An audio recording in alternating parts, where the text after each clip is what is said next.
എന്താണ് mock drill? Mock drill ഇപ്പോൾ നടത്തേണ്ടതിന്റെ ആവശ്യകത എന്താണ്? ഒരു മിലിറ്ററി ഓപ്പറേഷന് മുന്നെയോ ഒരു യുദ്ധമുണ്ടാകുമെന്ന് ബോധ്യപ്പെടുകയോ ചെയ്താൽ ആ സാഹചര്യത്തിലാണ് ഇത്തരത്തിൽ മോക്ക് ഡ്രില്ലുകൾ സംഘടിപ്പിക്കാറുള്ളത്. 1971 ശേഷം വീണ്ടും ഇന്ത്യയിൽ പ്രതിരോധ മുന്നറിയിപ്പുമായി മോക്ക് ഡ്രില്ലുകൾ. പെട്ടെന്നുണ്ടാകുന്ന സൈനിക നീക്കത്തിലോ വ്യോമാക്രമണത്തിലോ നമ്മൾ എന്തു പ്രതിരോധം സ്വീകരിക്കണം എന്നുള്ളതാണ് ഈ മോക്ക് ഡ്രില്ലിന്റെ പ്രധാന ഉദ്ദേശം. പഹൽഗാം ഭീകരാക്രമണത്തെ തുടർന്ന് ഇന്ത്യയും പാകിസ്ഥാനും തമ്മിലുള്ള ബന്ധം വഷളാവുന്ന സാഹചര്യത്തിലാണ് മോദി സർക്കാരിന്റെ ഈ തീരുമാനം. വൈകുന്നേരം 4 മണിക്കാണ് മോക്ക് ഡ്രിൽ ആരംഭിക്കുക. 4 മണി മുതൽ 30 സെക്കൻഡ് ഹാർട്ട് സൈറൻ 3 വട്ടം മുഴങ്ങും. സൈറൻ ശബ്ദം കേൾക്കുന്ന ഇടങ്ങളിലും കേൾക്കാത്ത ഇടങ്ങളിലും 4:02-നും 4:29-നും ഇടയിലാണ് മോക്ക് ഡ്രിൽ നടത്തുക.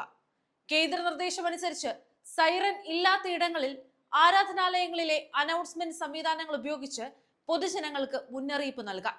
4:28 മുതൽ സുരക്ഷിതമെന്ന സൈറൻ 30 സെക്കൻഡ് മുഴങ്ങും. സൈറനുകൾ സംസ്ഥാന ദുരന്ത നിവാരണ അതോറിറ്റി നേരിട്ടാവും പ്രവർത്തിപ്പിക്കുക.